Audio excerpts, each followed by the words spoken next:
Well, hello there and welcome to my workshop. Now in this series I'm building the iconic Telecaster out of scraps of wood and bits and pieces that I found around the workshop. I'm using an old scaffolding board for the body, an old windowsill for the neck. I found some galvanised steel which I think will make a great bridge, and some odd bits of metal that will make the saddles. This is going to be an exciting project, so I do hope you'll join me.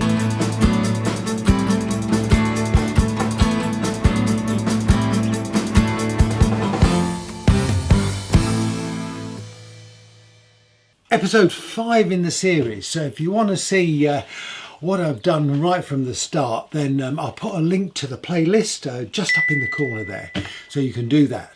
Well, it's going to be exciting times today, so I hope you'll stay with me and we better get on. Now, if you've been watching me, you'll know that I made myself a template for the scratch plate, and then I came up with this idea of using some metal and gluing some offcuts of wood on the top in a strange, rather modern artish sort of pattern, which is I've done. I've glued this onto the metal with some epoxy, so that's holding pretty fast, and I've flattened that down as much as I can. So what I need to do now is cut out the shape again, yeah, and probably do a bit of sanding. So let's get on with that.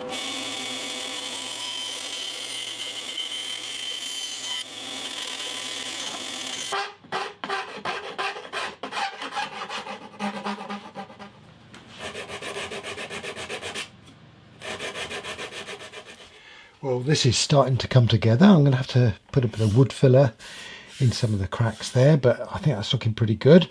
I might have to sink this into the top of the guitar a little bit because it is quite thick, but yeah, we'll sort that out at some point. What I need to do now is get this truss rod in the neck.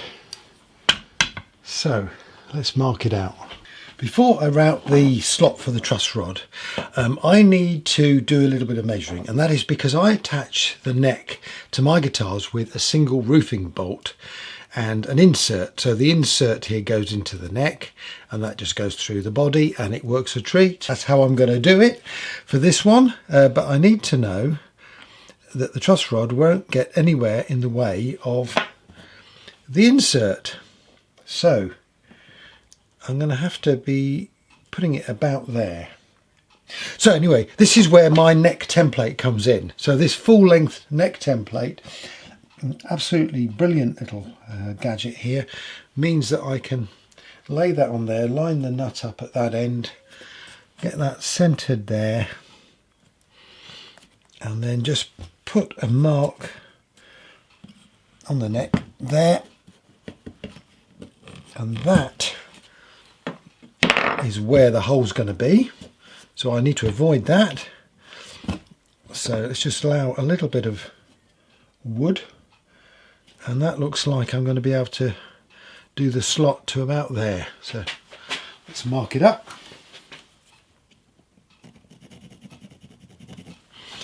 And at the other end it's going to come to about there. Okay, let's get the routing template. I attached the template using some of this double-sided tape on top of masking tape, and I've got masking tape on the template itself, and it's a bit like the super glue trick, only it's using the double-sided, and it avoids the double-sided getting all gooey and sticking to either the guitar or the template. So it seems to do the job. And that holds it nice and secure, and I've got my neck in my fixture, neck holding fixture. If you'd like to know how I make my fixtures and jigs, just check out the links in the description. Right, let's get the router out. Right, I'm going to route a slot which is 6mm wide, which is quite narrow, and 9mm deep. So here we go.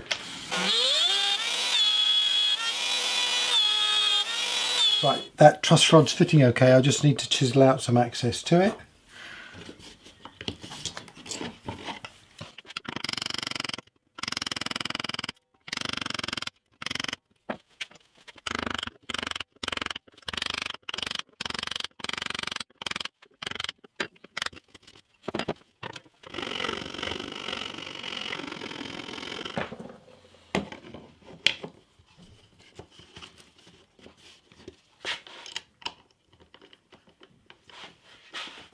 Right, okay, I'm going to glue the fretboard on. Now, I've put tape over the truss rod. I've actually glued the truss rod in with a bit of super glue down in the middle there.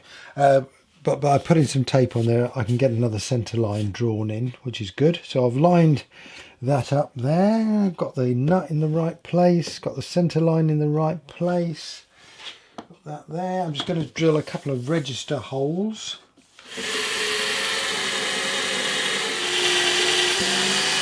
Cocktail stick.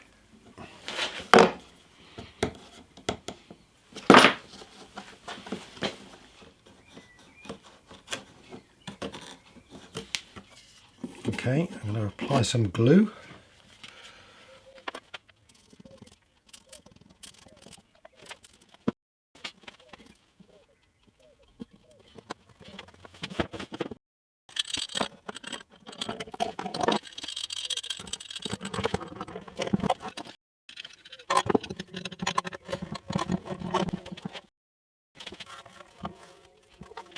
Well, that was a bit daft. I got all the glue on, then realised I hadn't got my neck gluing block out. And I couldn't find the one I normally use, so I've had to use this piece of wood, but it looks okay. So just leave this to cure. Clean my brush. Right then, now I've glued the fretboard onto the neck. I've also radiused the fretboard using a plane and a sanding block, and I've radiused it to 16 inches, which I know is a bit shallow for a Telecaster, would normally be about 9, but I prefer the shallower radiused fretboard. I've sawn out the fret slots again just to make sure that after radiusing I've still got the same depth, and I've stuck some binding on.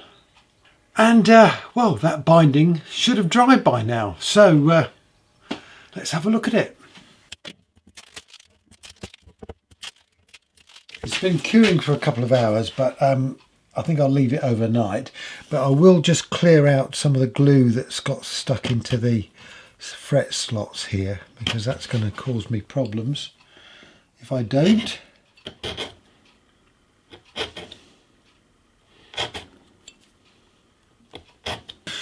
Right, well, I'm back in the workshop after a couple of days, and yesterday went to the Maker Central exhibition at the NEC in Birmingham and spoke to a really helpful gentleman on the Axminster stand who talked about ebonising wood.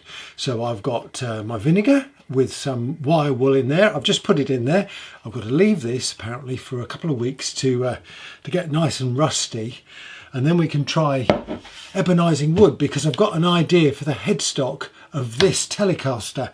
Anyway, back to this Telecaster. I need to tidy up the binding that I glued the other day, and well, see what else there is to do.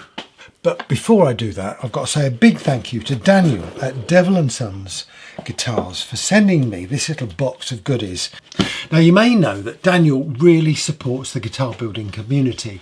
He puts out the Luthier's Lunch Break video, and he also does the weekly Guitar Builders Collective podcast. So we're really grateful to all the work that Daniel does, and he makes fantastic guitars. He's a real artist, so I would say please go along and have a look at some of the guitars he's built. I'm going to put a link in the description below to his channel and his website and his Instagram page, so I say please go along and have a look. Anyway, let's have a look inside this box. Now, over the years, Daniel has collected a lot of old guitars, and he's stripped all the pickups and things from them, and I was after a set of single coil pickups, and I wanted them to look a bit used. I didn't want new pickups, not for this build, so he sent me a couple of single coil pickups there, which are absolutely fantastic, just the job. He's also sent me some white solid covers that I asked for, and I'm just thinking if I can do something with these just to cover them in something else. Anyway, that's another thing. And these used machine heads. Again, I didn't want anything that looked new. I wanted something that looked a bit rustic, and these are just the job. So thank you very much, Daniel. These are going to be great. My next thing is now just to chop the end of this neck off, just after the 22nd fret there. I've just marked it, so let's slice it off.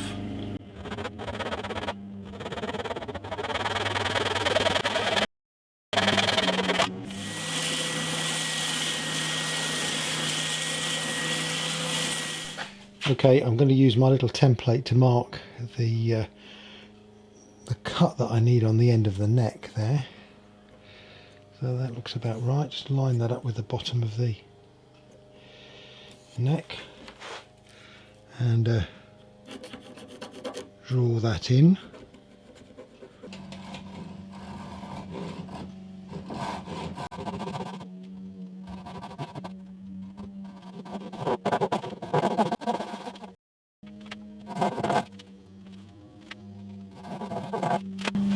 Apologies for the noise of the mower, that's Carolyn doing the lawn, but now I need to cut a 14-degree angle on the end of this neck, and I've got a little template block to do that with, so I'm going to just attach this with some double-sided tape and masking tape to that point there.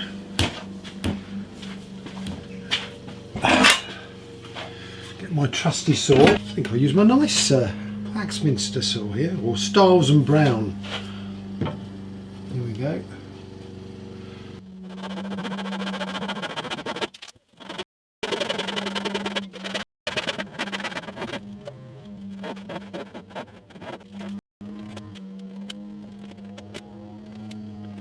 That's a really nice cut. I should get my posh saw out more often, shouldn't I? Okay, so that's the end of the neck done. Right, I've got it all set up to route the neck pocket. I've got to go down 17mm. I've got to set that on the router. Now then, I've screwed this template down. I've also stuck it with some masking tape and double-sided, so hopefully it's going to be rigid. So let's get on and get it done.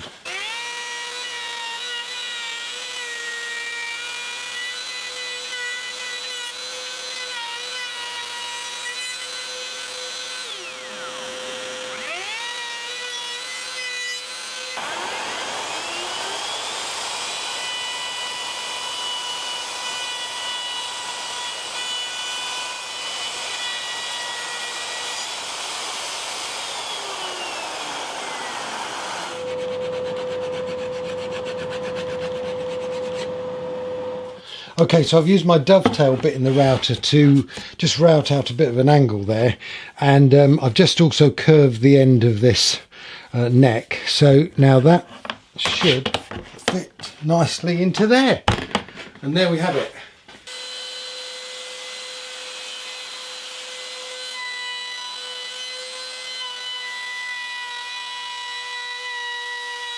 Well, ladies and gentlemen, I feel like I've got a fair bit done in this episode.